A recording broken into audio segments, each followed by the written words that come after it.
everyone, and welcome to Doki Doki Precure. We're going to be talking about this series here at Metanorn. I'm going to do some video reviews for it, and I think Kara is going to join in on some of the, I guess she's, well, going to just leave text stuff on there, so that's good. Have at least a tag partner for a bit on this, anyway.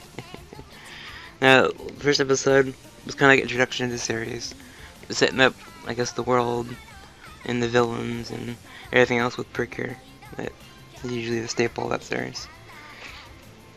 And when we left off in the first episode, Mana just transformed into Cure Heart, and that's kind of where the episode ends, with the two side villains kind of like watching, like, oh wow, what the heck is that, you know, type thing. It's pretty funny, their reactions.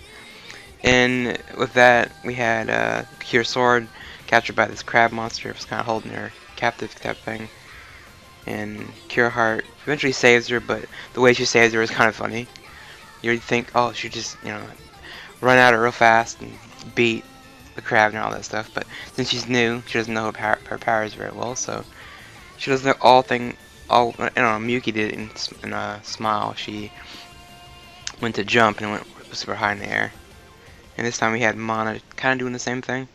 And granted, they're on this giant tower, so she jumps and kind of like flies through the air and tries to land and kind of doesn't land perfectly. But in the meantime, landing, she is like dodging everybody when they're trying to punch her. It was funny watching. I tried to hit her and it kept missing. I forget the other girl's name, but it was even funny when she jumped like a backflip and the two side villains punched each other in the face. Like, wow, that's pretty funny.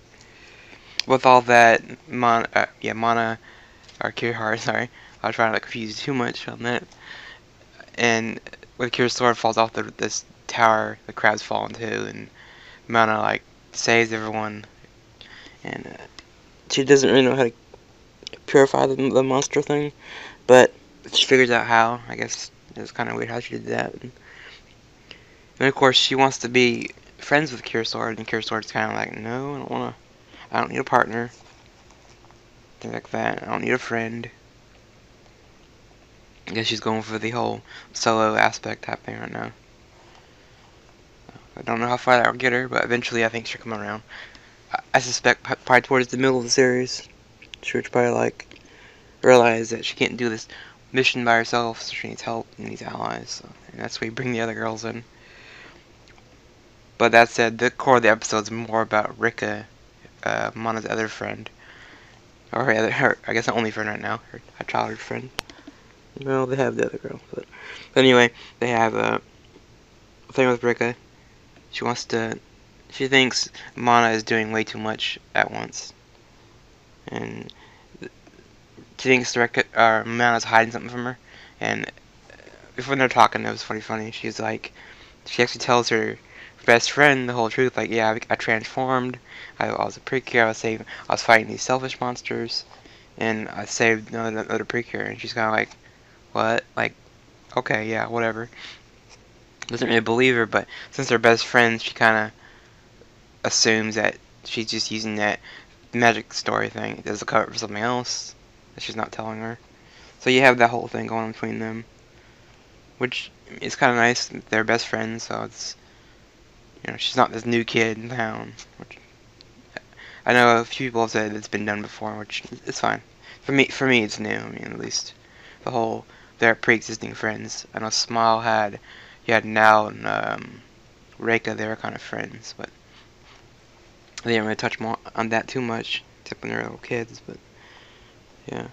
And for Mana, her dynamic with the character, everyone says she seems to be perfect. You know, there's nothing wrong with her. She's the club president. She's helpful. She's happy all the time. Like, no, her problem she has is she doesn't like asking for help. She's independent. She likes doing things her way. So having to ask for help from someone else is quite difficult for her. And she's always doing things by herself. And Rika just tells her, why can't you let me help you once in a while? You're doing way too much at once. And they use a little fairy tale called The Happy Prince, which summarized, I was basically taking it as the king. He's like weighed down by all this gold, and he needs someone to help him spread the money around, the wealth, or something like that. I know it's probably not exactly, but it's what I interpret from it. So Rika wants to be Mana's helper. You know, she wants to help her do things and not rely on Foshizzel all the time. So you have that whole thing with them, which is nice. I mean, it's cool that they do things like that in the Precure. Yes, you know, in the end, it's a kids show, but still, they do know parents are watching, so they are throwing these like little moral lessons in to make things interesting for them. And after all that, we had the monster of the week, which always the fun part of Precure. It's always fun seeing what they make transform into a monster. And this week it's a traffic light, like, because you have this kid, he's kind of like tired of waiting on the light. He's like, oh man, I wish the light would turn green, like that type of thing, or the crosswalk. And Ira's around, kind of like, he hears people being selfish, which I get it, because monsters are selfish. So he just wants the light to change for him because he's tired of waiting. So that kind of feeds the monster of the week formula, which for me is different than Smile, because Smile was like, you had the bad characters would show up and they'd put everyone to sleep and everyone would pass out and they'd get either the heart energy or dark energy, whatever you want to call it.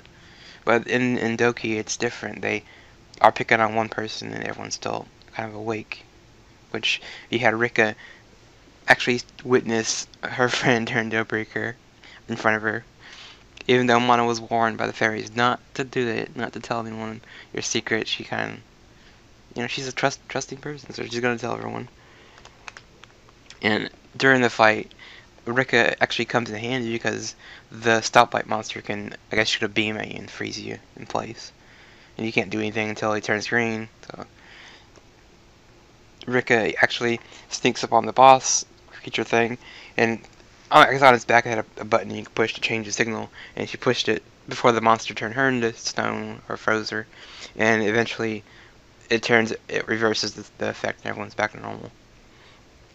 Which helps Cure Heart save the day, and yeah, at the end, it was funny watching just how Rika was kind of like making her do all these things now for her, I guess as punishment for keeping that secret from her.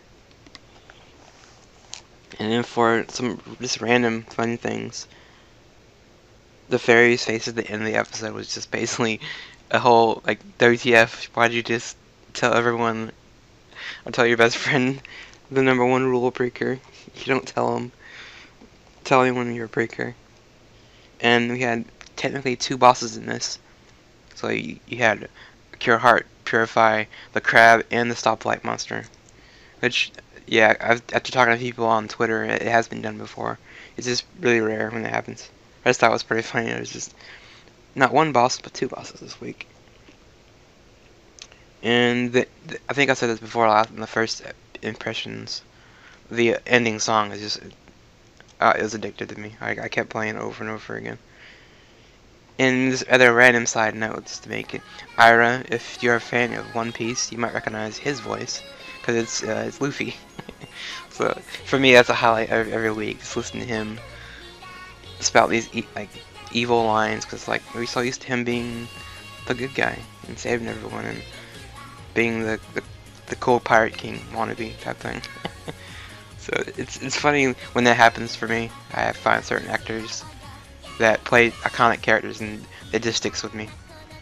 Like for me, Sako Kanemato, aka Squid Girl, which will always be Squid Girl or Cure Peace to me. It's just no matter what she does. I guess it's just those type of roles that stand out. I mean, I know some people I have, like, I guess Seiyu crushes is what I guess you would call it. So for her, it's fun watching her, but she's not in this, so it's also nice to hear all these new voices. Anyway, the next episode would be about Rika's transformation and how she transforms. And on another random note, I think this is the first time we've had the whole, for me it's the first time to have the whole episode 1 is about main girl transform. Episode 2, everyone assumed Rika was going to transform, but that's not the case this week. So they're changing stuff up. It's nice to see some new change, even if it's like tiny little small changes. So until episode 3. See you later.